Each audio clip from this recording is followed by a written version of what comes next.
أعوذ بالله من الشيطان الرجيم. بسم الله الرحمن الرحيم.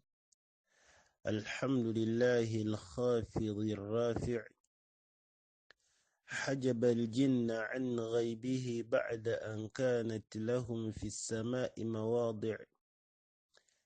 أنزل القرآن نورا يتلى، فإذا الناس محجوب وسامع.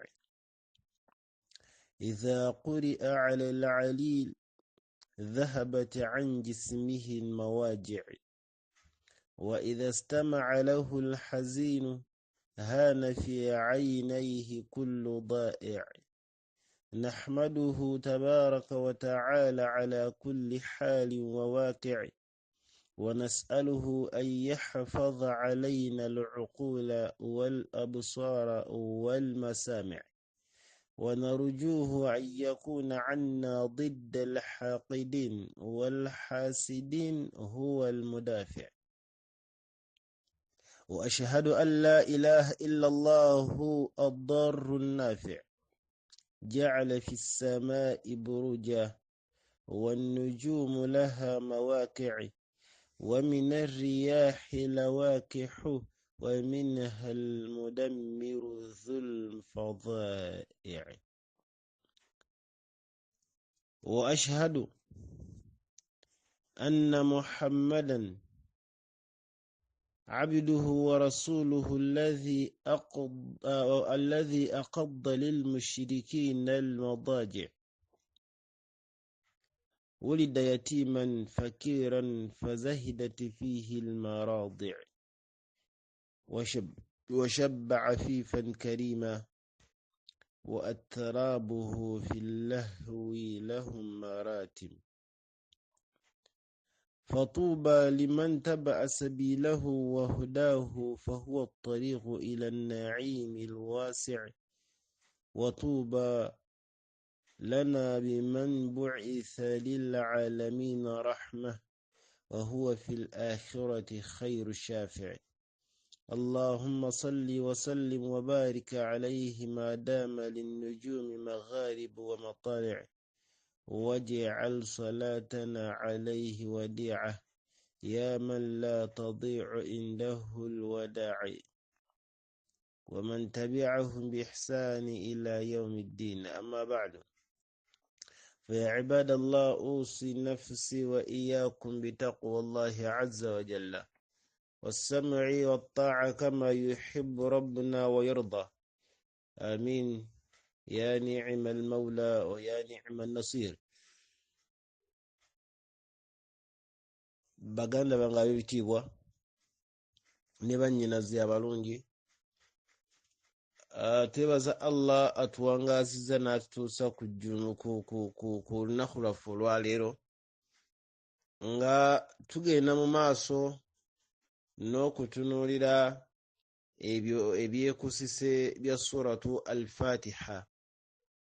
Mu byo mwe muli ebintu bye tuzze tulaba okuva emabega, era ng'olwaleero twatambula nga tuli ku aya egamba nti ihdina sirata almustaqim.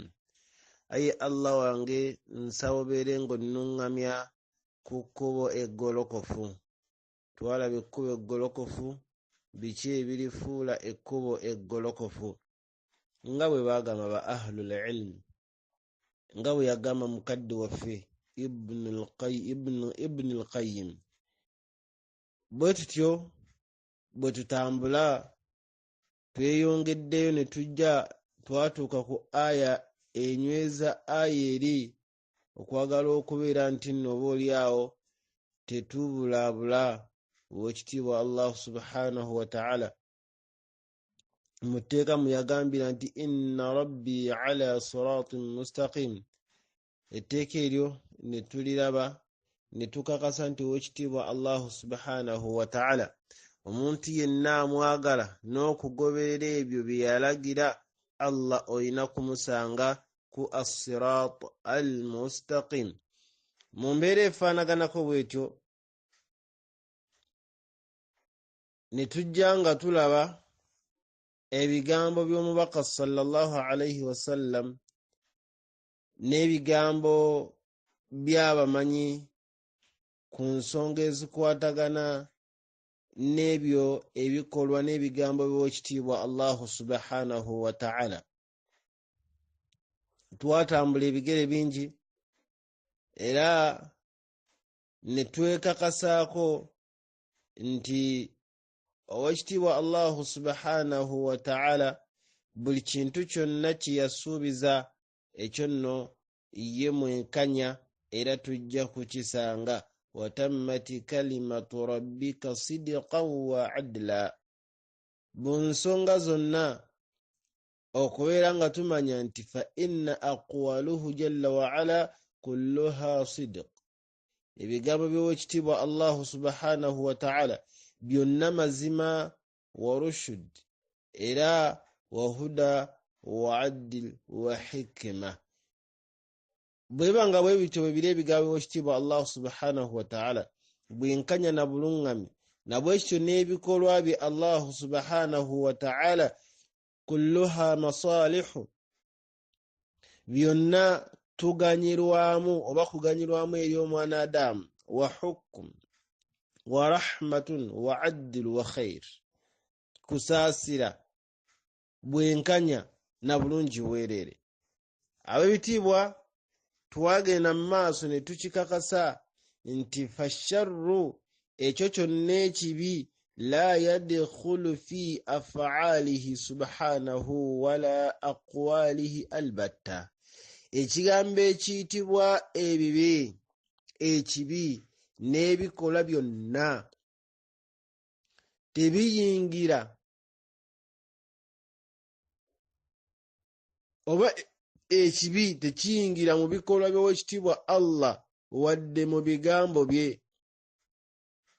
Ekyo nno kigenda kutuleetera okubeera nga omwana Adamu yenna asaba n'agamba nti nno ayi Allah ihdina, nkusaba onnuŋŋame ku kkubo ly'eggolokofu. Kituleetera okubeera nti bwe tukakasa ekyo kireetera okufulumya ebigambo byonna ebibi n'ebikolwa ebibi ani sirati almustaqim.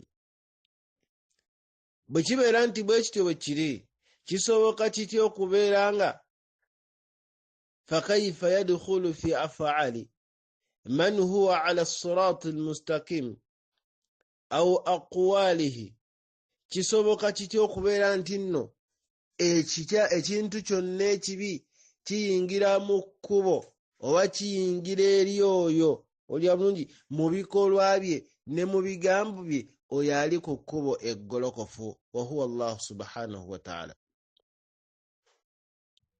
Wabula kijja kuyingira, ebibi ebyo bijja kuyingira eri ebikolwa, ekyo kimu, eri ebigambo ekyakubiri, liman, eri oyo yenna kharaja anhu, anaabeera ng'afulumye ku kkubo eggolokofu n'afuluma ku wekitiibwa Allah subhanahu wa ta'ala. Omubaka sallallahu alayhi wasallam mu dduwa ze ezimanyikiddwa ebbanga lyonna yagambanga labbaik wa sa'adaik wal khair kulluhu biyaddik wa sharr laysa ilayk. Yakakasanga nga yanukula owekitiibwa Allah, nannyini kitiibwa n'amugamba nti ebirungi byonna biri eri ggwe Allah, ate ebibi tebiri eri ggwe Allah. Ndeerekesa bulungi? Na bwe kityo amakulu agali mu kigambo ekyo gategeeza nti nno mazima amannya go n'ebitendo byo kulluha husna, byonna birungi, era ebitendo byo kulluha kamal, byonna bijjuvu, era ebikolwa byo Allah kulluha hukm, mulimu ekyokuyiga, mulimu ekigendererwa. ebigambo byo Allah kulluha sidiqu wa adl, byonna bulungi na mazima na bwenkanya. Yastahil, tekisoboka dukhulu sharri, okubeera nga tuyingiza ekibi fi asma'ihi wa awsafihi, mu ebyo ebitendebwa nabyo Allah ne mu mannya ge Allah, mu bikolwa bye oba mu bigambo bye. Na bwe kityo bwe tugamba nti ihdina sirata almustaqim, ay Allah tukusaba obeere ng'otuluŋŋamya ku kkubo eggolokofu. Fa'lam anna Allaha huwa ala sirati almustaqim, mazima ow'ekitiibwa Allah yaali ku kkubo eggolokofu. Na bwe kityo kizibu nnyo min almustahil, kiri mu bitasoboka okubeera nga ala man, eri oyo ali ku kkubo eggolokofu ayingira ebigambo bye n'ebikolwa bye mu bintu ebitali bituufu. Nabwe kitabadde wekitiibwa Allah subhanahu wa ta'ala, ensonga nnyingi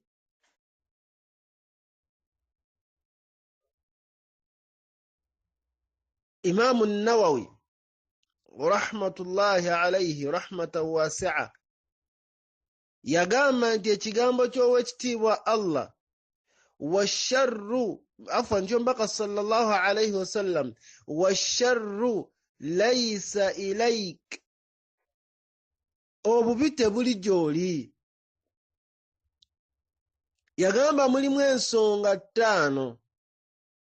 Ensonga esooka yagamba nti nno tekisoboka kubeera nga omwana Adamu asembera eri Allah bisharri.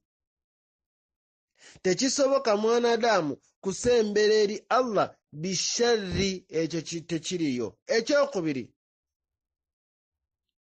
yagamba nti nno ow'ekitiibwa Allah tetusobola kubeera nga tumugattako ekintu kyonna ekikyamu.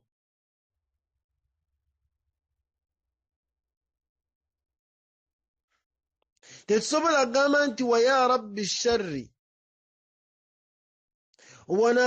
newankubadde owekitiibwa Allah subhanahu wa ta'ala munange khaliku kulla shay'in wa rabba kulla shay'in. Bw'oba omwogerako ng'ogenda kutwala ekigambo asharri, ekintu ekitali kituufu oba ekitateekeddwa kubeera nga kyesigamizibwa eri Allah, tukiteeka mu umumu, mu kwegamba tukitwala mu lujjudde nga tetukigasse ku Allah bi infiradihi, ne tukimwawulira. Kakasa ebigambo ebyo bigenda kutegeerekeka mu maaso eyo. Ekyokusatu Imaamu Nawawi yagamba nti ekigambo asharri ekyo Nabbi sallallahu alayhi wa sallam kiyayogerako, laisa sharran binisbati ilaik, eri Allah tekiba sharri. Gwe kyolabanga ekibi, eri Allah tekiba kibi. Olw'ensonga obw'ekitiibwa khalaqahu bihikmati baligha, Allah yakitonda nga kiina hikima. Naye eri ffe al-makhluqin narahu shar, tukiraba nga ekintu ekyo kibi.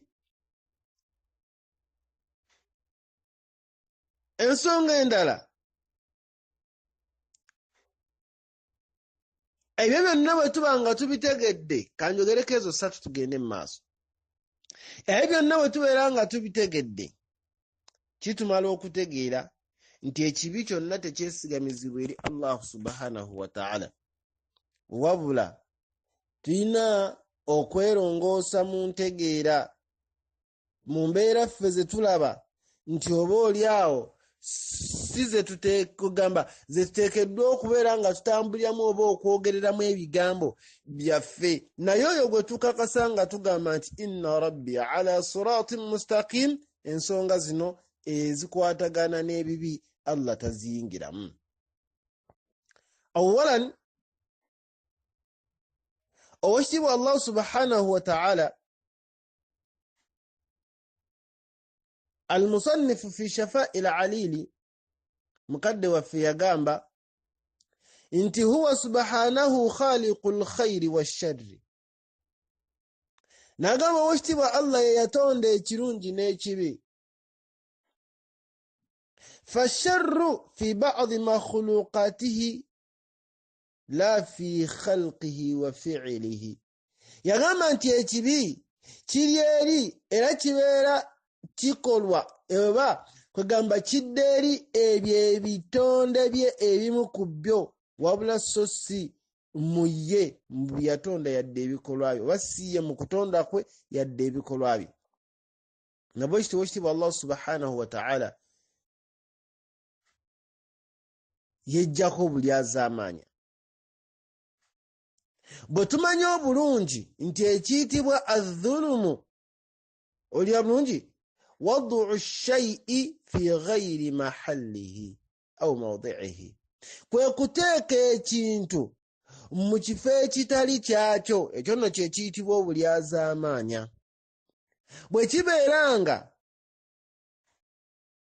ekintu kiteekeddwa mu kifo kyakyo mwe kiteekeddwa okugenda, lam yakun sharran. Awo twetegerezeewo ekigambo asharri ekiyitibwa ekibi, olira bulungi, kyekintu kyonna omuntu kyabadde ng'ateeka mu kifo ekitali kyakyo, wabula buli kigenda mu kifo kyakyo tekibeera kibi era tebuba bulyazaamaanya. Na bwe kityo kisaanidde nze naawe tukimanye nti eri ow'ekitiibwa Allah munnange ekibi tekidda gy'ali. Singa oli agamba nti ow'ekitiibwa Allah lwaki yatonda ekintu ekyo nga kibi mu bitonde bye, naye ng'ate tekyesigamizibwa gy'ali? Naam, owekitiibwa Allah mu bitonde bye byeyatonda n'ebikolwa bye byonna birungi, temuli bibi. Olw'ensonga ebyo byonna biyimiriddewo ku lulwe Allah, ate ekintu ekibi munnange tekisoboka kubeera nga kiyimirewo ku lwa Allah, era tekisobola kuba nga kiyimirewo eri Allah, at the same time tekisobola kubeera nga kitendebwa ne Allah. Na bwe kityo ebyo byonna ffe bye tukola ng'abantu oba bye tuteekawo ng'abantu tetubyesigamye ku Allah subhanahu wa ta'ala, era ebirungi byonna byesigamizibwa eri Allah subhanahu wa ta'ala. Mukadde waffe ayongerako n'ategeeza mu kitabo ekiyitibwa as-Sawa'iq al-Mursala, n'agamba nti nno inna Allaha ta'ala lam yakhluq shay'an yakuna sharran mahdan min kulli wajh. Yagamba nti owekitiibwa Allah subhanahu wa ta'ala teyatondayo kintu kyonna kubeera nga kibi mu mbeera zonna, ng'ekintu ekyo la khayra fiihi biwajhi min alwujuhi, nga bwe kiba kituuseewo tekiriimu bulungi, tekiriiyo. Olw'ensonga nti fa inna hadha laysa min alhikmati bal dhalika la yakunu illa adama wa mahda. Ekyo nno kitegeeza nti kiba mu bigendererwa, ekitegeeza nti kibeera kintu ekitateekedda ekitaliiwo, naye ekintu ekitaliiwo laysa bishayi, tekiriiwo. Oba ntegeerekese bulungi?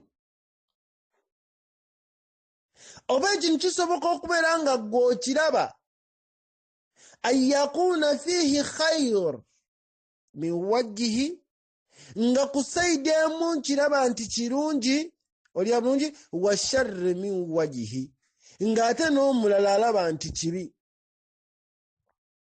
Naye okusanga ekintu nga munnange ayyakuuna sharran min kulli wajjihi, nga buli omu agamba nti kibi, fahaadha mumtani, ekyo tekiriyo.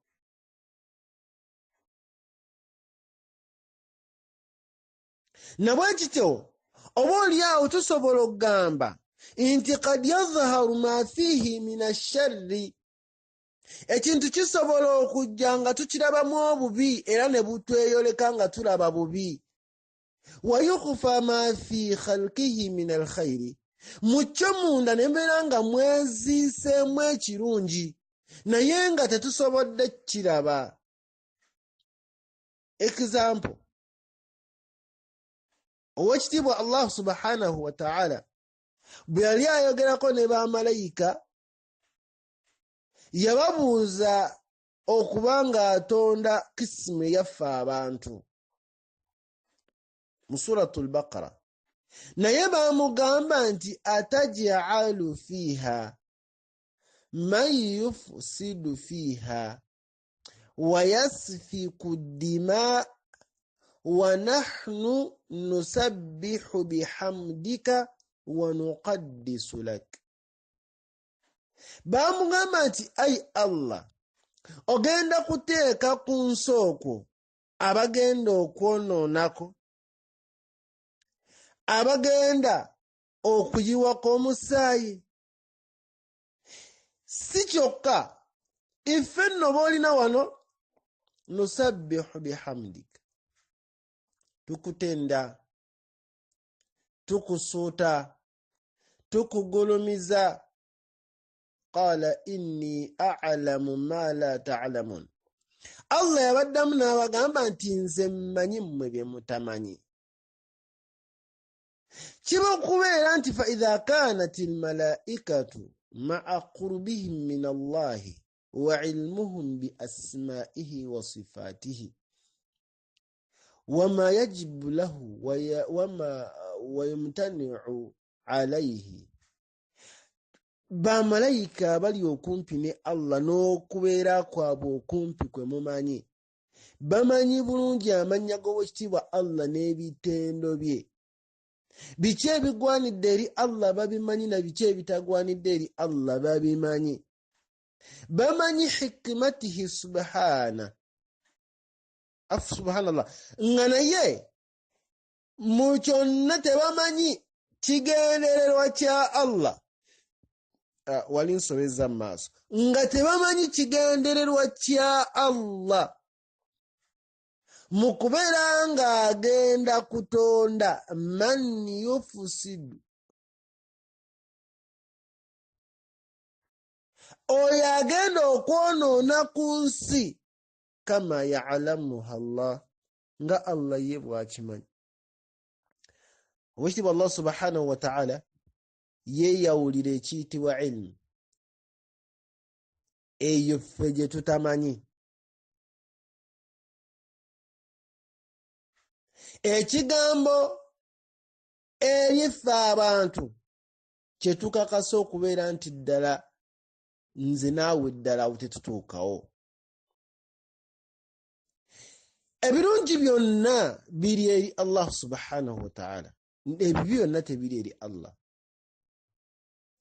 Mu mannya ge, mu bikolwa bye, mu buli kimu temuyingiramu kibi. Newankubadde oli asobola okugamba nti ebintu ebiyingira mu bikolwa ebibeerawo oya bulungi mu mbeera yaffe eya bulijjo, naye la bizaati, si mu buntu, si mu bya ddala ddala, la. Nabo kitabadde ekitiibwa Allah subhanahu wa ta'ala, ekibi kyonna kyesigamizibwa eri akikoze, wabula tekyesigamizibwa eri Allah.